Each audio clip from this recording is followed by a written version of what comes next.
dia nandeha teo afovoan-dranomasina, nandia ny tany maina ny zanak'Israely, ary ny rano dia tonga fefo azy teo amin'ny ankavanany sy teo amin'ny ankaviany.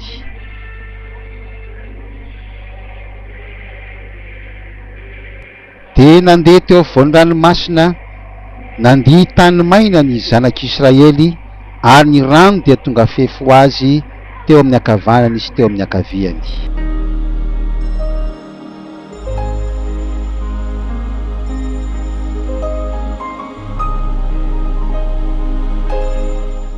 Ary amin'ny maha-Israely era-panahintsika izay tararaky Abrahama amin'ny finoana dia mandeha tahaka izany koa isika mamakivaky, na dia eo ara ny lalan-tsarotra dia mamakivaky ny lalam-pahasambarana isika satria hotodsoa i Madagasikara ary ho fitahiana ho an'izao tontolo izao ihany isika.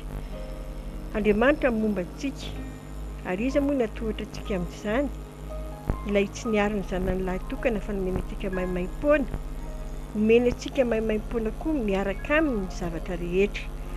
Koa mahereza sy mahatanjah isika fa Jehovah-Andriamanitra momba antsika amin'ny lalakalehantsika, ninonina zavatra izay eo alohantsika, momba antsika Andriamanitra.